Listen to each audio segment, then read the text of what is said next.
Hey everybody, welcome back to Verse by Kurt. My name is Kurt Knutson, and today we are going to be in John 2. Awesome. Remember, we're in the Gospel of John, not first, second, or third, even though it's John 2. That could be confusing. But we have a sheet here. This is from recap from last time. We did some plotting. We talked about who. I mentioned the fact that I didn't include the disciples last time. I put them in there. So you got them all. Included it.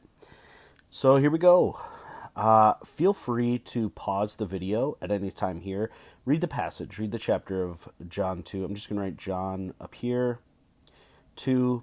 Read the passage. Come back. We will talk about it. Feel free to pause the video when before I start explaining, and then you can do your own work, and we can compare notes and contrast here. Feel free to add anything that I forgot. First, I'm gonna just write real quick. I'm gonna write the who's that we have. First, we have Jesus, very central. The mother of Jesus, and then the brothers of Jesus appear. But mother of Jesus, that's Mary, for sure. I'm just going to put mother of Jesus because that's what the text says. And there's actually an interesting allusion at the end of the Gospel of John, which might be why he says here, the mother of Jesus. And then you have the disciples. So these three appear in the first story.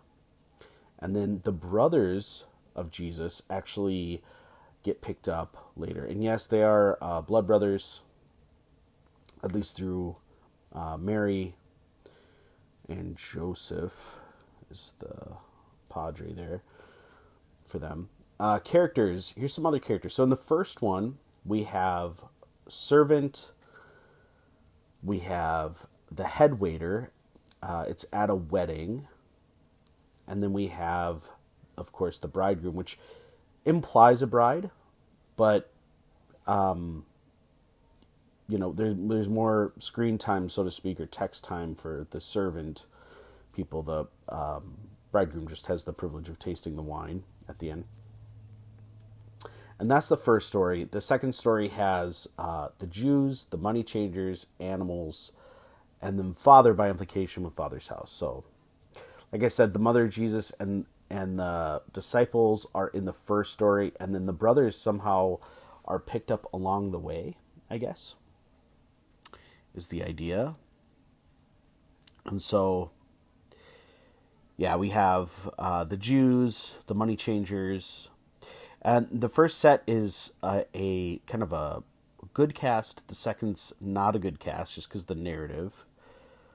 For the what, there's a wedding, so there are water pots, 20 to 30 stone water pots, 20 to 30 gallons for a ritual. We want to note that. And the wine runs out. This is Jesus' first miracle. It's noted. So this is definitively what it is. Anything that appears first in another gospel, John wrote later. So he has the authority, if you will, on that. Then Jesus in the second story drives out the money changers. And we have him driving out the money changers and livestock. There's a reference to Psalm 69:9. So if you want to check that out at the end of the video, or pause it here and read it, it's a parallel text there. Or not parallel, but it's referenced. And then destroy and rebuild the temple.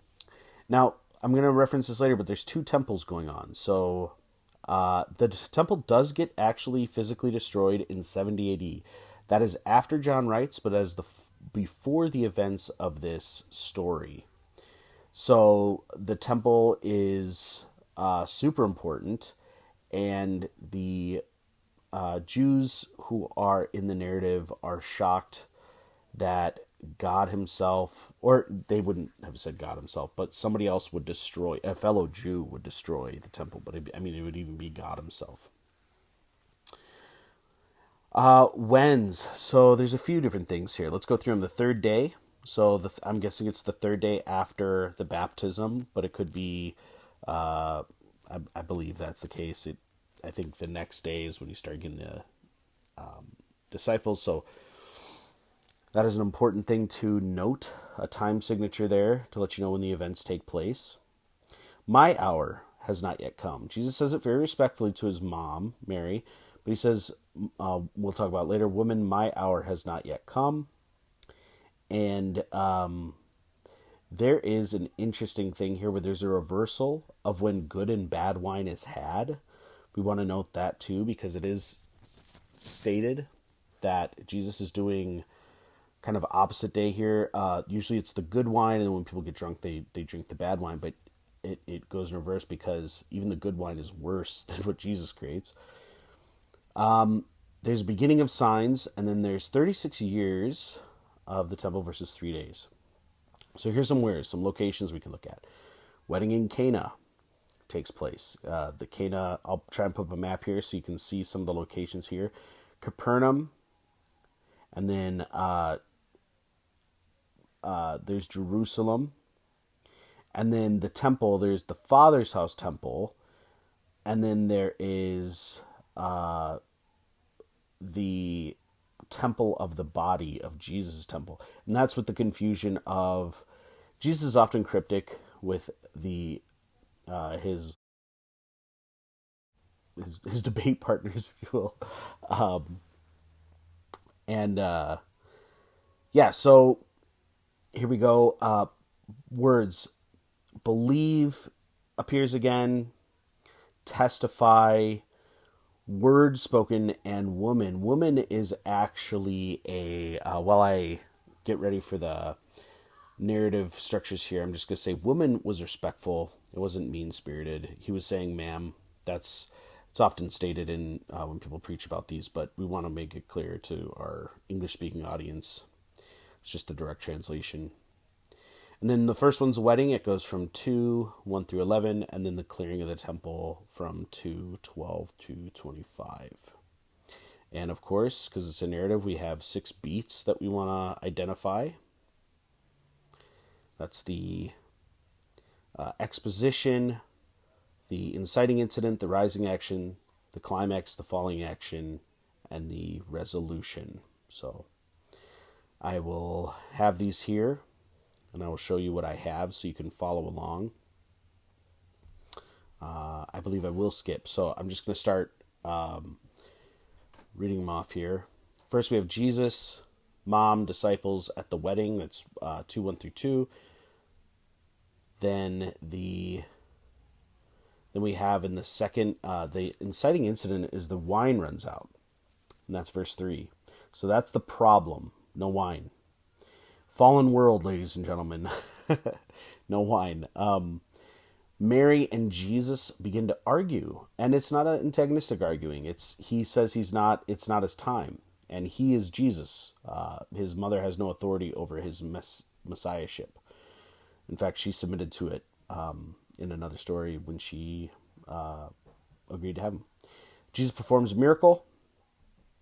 Then is the climax. The head waiter and the groom drink, and then there's excitement to be had.